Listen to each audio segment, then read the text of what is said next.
Bonjour à toutes et à tous. Cette semaine, on va commencer doucement parce que le dernier film que je suis allé voir est plutôt hard. Donc on va commencer avec une petite comédie à la française, franchement sympa. C'est quoi ça? Perdu, doudou, récompense. À mon avis, y a que dalle. Si le mec s'est fait chier à venir jusque-là, on va lui prendre un paquet dosé. Regarde, voilà, il est là, le doudou. T'es pas sérieux, là? Michel Barré, j'écoute. On l'a retrouvé, votre doudou. Quoi déjà? Par rapport à la récompense, comment on s'organise? Je pensais à 100 euros. 150, ça fait un compte rond. Ah non, 150, ça fait pas un compte rond. 100, ça fait un compte rond. Pas à Roissy, monsieur. C'est toi qui as retrouvé le doudou de ma fille? Merci beaucoup. Plaisir, nous, à Roissy, quand on peut rendre service. Mais c'est pas le doudou de ma fille, ça? Ça passe, hein? C'est quoi ces conneries? Je peux peut-être vous aider à le retrouver. Sofiane. Michel, t'auras pas ton argent tant que j'ai pas le doudou de ma fille entre les mains, c'est clair? Attends, reviens. Oh putain, le missile, qu'est-ce qu'elle est bonne. C'est ma femme. Hein? Ah ben voilà, on l'a retrouvé, le nounours. Qu'est-ce qu'elle fait, mamie, là? Non, mamie, non, pose ce doudou, c'est pas fini, là. Y a pas marqué pigeon ici, hein? Ah ben pourtant, il y a la place, hein. Je t'ai dit, là?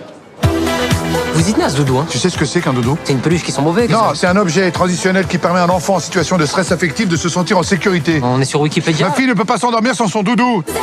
Un ours en peluche, marron. Je l'ai donné à ma petite fille. Nous sommes à la recherche. Attends, c'est des keufs. C'est des keufs. C'est des keufs. Non, non, pas du tout, non, non. Non, mais ça va pas, là. Elle est longue, cette journée. Lui, c'est notre guide. Je veux juste récupérer le doudou de ma fille. Moi, j'aimerais vivre en colocation avec Jésus-Christ. C'est pas possible, on a tous nos rêves. Combien? On touche au but. Ah, c'est mon oseille que je veux toucher au but. C'est une obsession, l'argent, chez toi. Ça s'appelle être pauvre. Le film est vraiment drôle, mais bon, pas vraiment fin sur certains gags. C'est donc une très bonne comédie d'adultes et adolescents.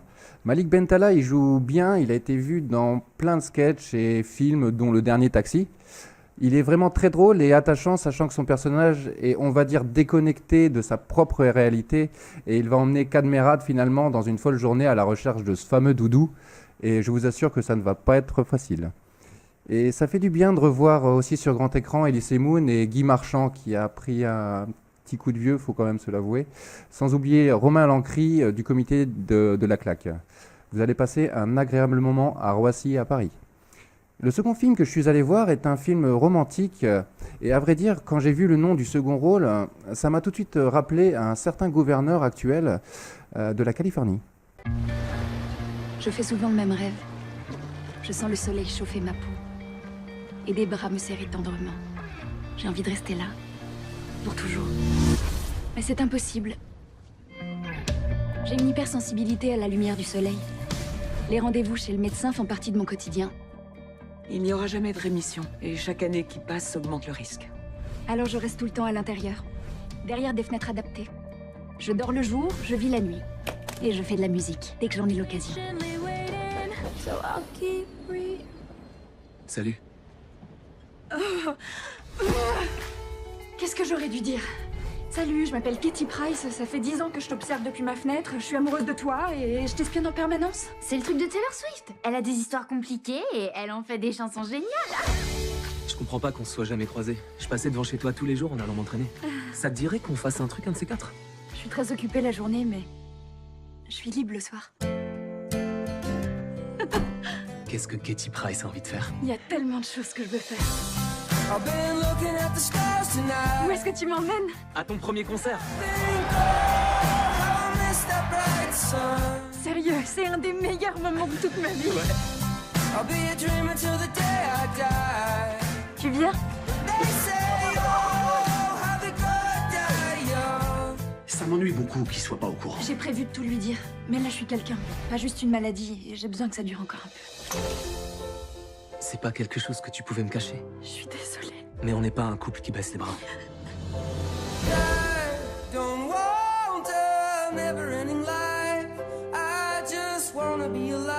Avoir quelqu'un dans sa vie, y a pas mieux.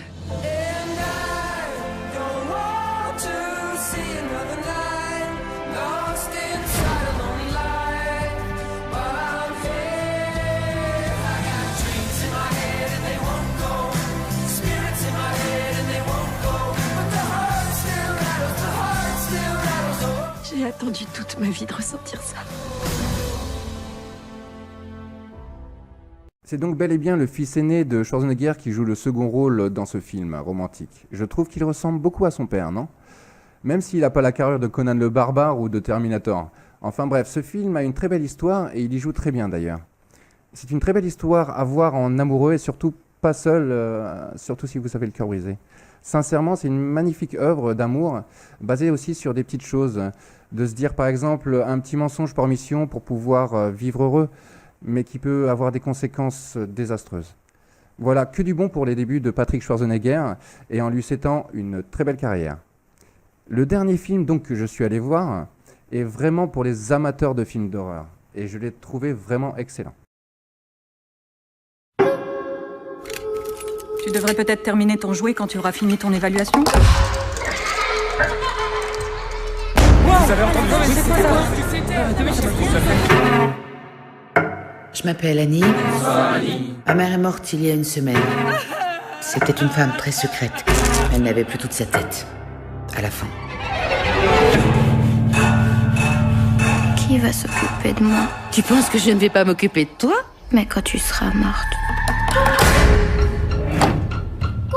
Pardon, vous êtes le portrait craché de votre mère. Où en est votre relation avec votre fille? Quoi? Peter. Charlie. Ça va pas? Charlie? Arrête, s'il te plaît. Charlie? Charlie? Arrête, s'il te plaît. Charlie! Qu'est-ce qui se passe?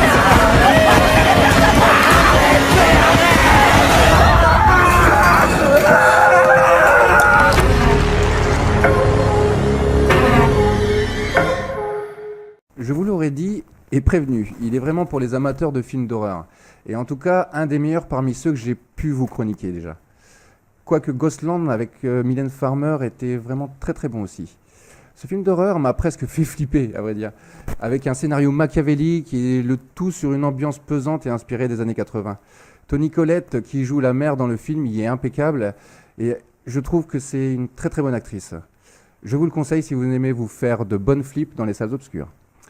Voilà, c'est fini pour cette semaine les amis et je vous dis donc à la semaine prochaine pour de nouvelles aventures cinématographiques.